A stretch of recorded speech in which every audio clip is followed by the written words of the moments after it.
With a population of just under 6,000 residents, the Davis Islands of Tampa Bay have become a hotspot for some of Hillsborough County's upper class. Its proximity to the booming urban center of downtown Tampa has made the archipelago an icon to the geography and skyline of the city, and one drive down its main boulevard will reveal some of the nicest and most luxurious homes the county has to offer. One feature of the main island that attracts the most attention, though, is the famous beach. Situated right next to Peter O. Knight Airport, this beach, though eye-catching, has been on a decline for a long time, and the effects of climate change have become more and more evident.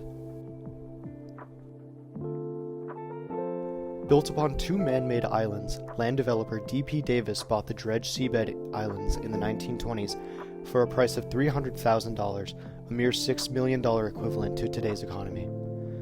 He intended for the islands to be in a resort-style community with 3 hotels, a golf course, an airport, and much, much more. He sold the 306 individual lots for around $2 million, a whopping $35 million equivalent today, and lived lavishly upon his community until development stalled when the Florida migration boom declined in the mid-20s, and he was mysteriously lost at sea during a transatlantic voyage in October of 1926.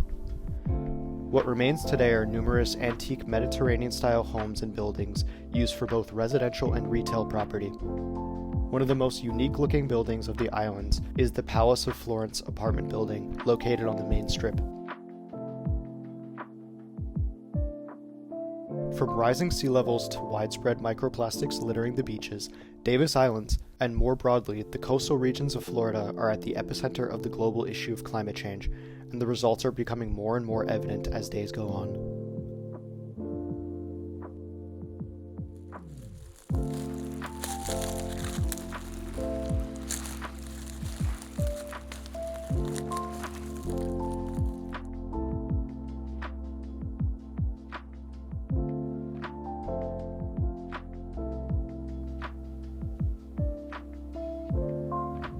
My name is Chris Brown, and I'm currently a student at the University of Tampa. What's one thing you've noticed change in recent times in this beach? Definitely a massive uprise in pollution and trash being left over.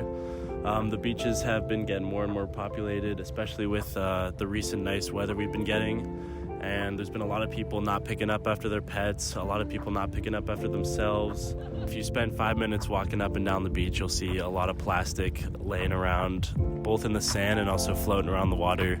And it definitely takes away from a good, clean beach day. Have you been witness to a decline in wildlife here? Yes, for sure. When I first moved down here, there was consistency in seeing dolphins in the water, crabs along the shore, and way more birds flying about. But these days, months later, it's a lot more dead.